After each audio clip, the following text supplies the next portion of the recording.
আসসালামু আলাইকুম সবাইকে। আমি আজকে আপনাদের সাথে একটা ভিডিও শেয়ার করতে যাচ্ছি। সেটা হচ্ছে শাক ভাজি করছি। সেই শাকটা আমার খুবই পছন্দ।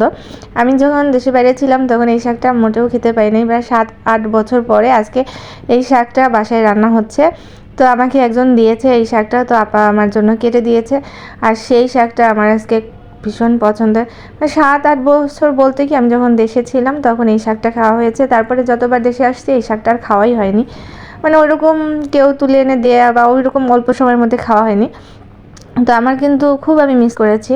তো আজকে সেই শাকটা নিজে হাতে রান্না করবো। আপাকে বললাম যে সব কিছু তুমি রেডি করে দাও, আমি নিজে মাটির চুলায় একবারে আমার মা যেভাবে অথেন্টিক ওয়েতে রান্না করতো ঠিক সেভাবে আমি এই শাকটা রান্না করার চেষ্টা করব। তো প্রথমে হচ্ছে আমি শাকটাকে সেদ্ধ করে নিয়েছিলাম, তারপরে সেটাকে আমি সেদ্ধ করে রেখে হালকা করে পেঁয়াজ বেরেস্তা রসুন সব কিছু দিয়ে শুকনো মরিচ দিয়ে ভেজে নিচ্ছি। তারপরে আস্তে আস্তে এই যখন লাল রং হবে তারপরে শাকটা ছেড়ে দিব। এভাবে অনেকেই আমরা এই রকম শাক রান্না করি, কিন্তু আমি আপনাদের সাথে এরপরও শেয়ার করব যে এই শাকগুলো আমরা আরও অনেকভাবে রান্না করে খাই। যারা উত্তরবঙ্গের মানুষ আছেন তারা জানেন এই শাকটা খুবই পছন্দের। ভর্তা বলেন, শীতল বলেন, শুটকি বলেন, বিভিন্ন উপায়ে তারা রান্না করে খায় এবং এক একটা মানে আইটেম অন্যরকম স্বাদের হয়।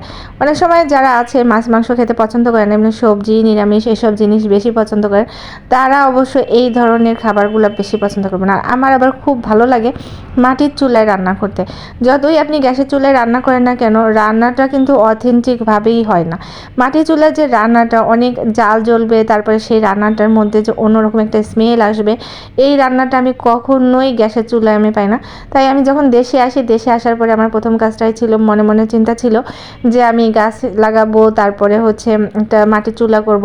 তো সেই কাজটাই আমি করেছি। এবার দেশে আসার পরে আমি গাছ লাগিয়েছি, ছাদ বাগান করেছি, আর সাথে হচ্ছে এই মাটির চুলাতে রান্না করা শুরু করে দিয়েছি। যদিও বা এগুলো এখন আধুনিকতার কাছে কিছুই না, কারণ দ্রুত রান্না শেষ করতে হয়, অনেক ঝামেলা থাকে। তারপরেও কেন জানি আমার কাছে মাটির চুলায় রান্নাটা স্পেশাল মনে হয়। ছোটোবেলায় যখন ছিলাম তখন আমার মা মাটির চুলায় রান্না করতো, আর আমার সেই খাবারটা আমি খুব তৃপ্তি সহকারে খেতাম। আর আমার কাছে মনে হয় আমিও তো এভাবে যদি রান্না করি, আর মাটির চুলার রান্নাগুলো কিন্তু খুব স্পেশাল হয় এবং অনেক বেশি টেস্টি মনে হয় আমার কাছে। তাই আমি কিন্তু কষ্ট হলেও আমি এভাবে রান্না করি। আর মাটির চুলায় রান্না করে খেলে কিন্তু হজম শক্তি বেশি ভালো হয়। শরীরে যে মানুষের বিভিন্ন ধরনের ফুড পয়জনিং হয়, বিভিন্ন খাবারে হয়, সেইগুলো অনেকটা কমে যায়। কারণ এত হাই হিটে রান্নাগুলো হয়, যে কারণে আপনার হচ্ছে এই ধরনের কোনো সমস্যা হয় না। আর কাঠের চুলায় রান্না তো অন্যরকম একটা মানে ফ্লেভার আসে, এটাও আমার। আর যারা নতুন ইউজার আছেন তারা আমার সাথে থাকবেন ইনশাল্লাহ। আপনারা যারা কমেন্টস করবেন, আমি চেষ্টা করবো আপনাদের পেজে গিয়ে কমেন্টস করে আসতে।